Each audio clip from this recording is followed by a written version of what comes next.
지난주에 그 민노총 집회가 있었죠. 우리 경찰청장님.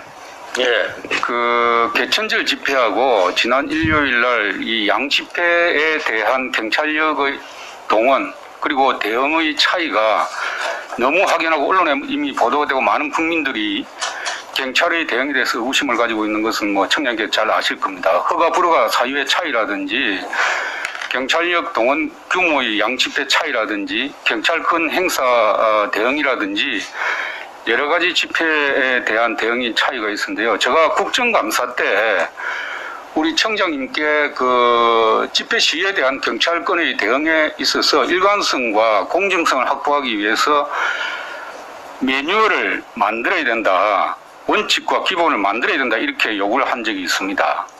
청장님. 경찰법 4조가 무엇인지 알고 계시죠? 예. 경찰법 4조. 직무에 대한 내용. 제가 한 번 더 이야기하겠습니다. 경찰법 4조는 경찰권 행사의 기본 원칙을 담고 있습니다. 제가 한번 읽어보겠습니다. 경찰은 직무 수행에 있어 헌법과 법률에 따라 국민의 자유와 권리를 존중하고 국민 전체에 대한 공정과 중립을 지켜야 하며 부여된 권한을 남용하여서는 아니 된다. 세 가지 원칙을 담고 있어요. 경찰권 행사는 첫째는 국민의 자유와 권리를 존중해야 되고 두 번째는 공정과 중립을 지켜야 되고 세 번째는 부여된 권한을 남용해서는 안 되는 겁니다. 이 경찰법 4조를 위반하면은 법률 위반이 되고 경찰청장님은 탄핵 사유가 되는 것입니다. 청장님 지난 그 양집회 대응의 차이하고 앞으로 이 경찰법 4조에 대한 청장님의 그 의지를 한번 앞으로 어떻게 하실 건지 한번 간단하게 말씀해 주세요.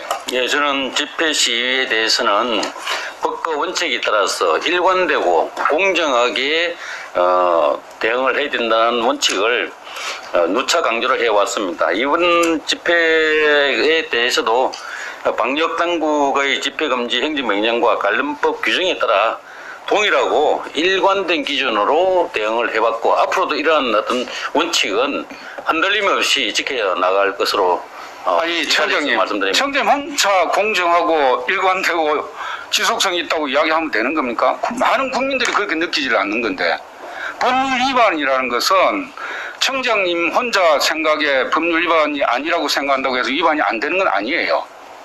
그렇잖아요. 그런데 대다수의 국민들이 경찰권 행사가 공정하지 못하다고 인정하면은 공정하지 못한 겁니다. 그 청장님의 주관적인 판단에 의해서 이게 좌우되는 게 아니라는 거죠. 제가 분명히 말씀을 드리고요. 앞으로 만약에 이 부분에 대해서 방금 제가 경찰법 4조에서 규정하고 있는 경찰권 행사는 가능한 국민의 권리를 존중하는 방향으로 해야 되고 지난 개천절 집회 국민의 권리를 존중하는 방향으로 행사가 됐나요? 안 됐잖아요. 많은 국민들이 그걸 느끼잖아요. 두 번째, 공정하고 중립적이어야 되는데 지금 공정하고 중립적입니까? 많은 국민들이 그렇게 안 느끼고 있어요. 경찰권 행사가. 세 번째는 이 경찰권 행사가 절대 남용돼서는 안 되는 겁니다.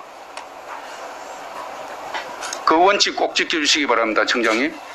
예, 의원님 말씀과 법과 원칙에 따라서 공정하고 일관된 법 집행을 하도록 하겠습니다.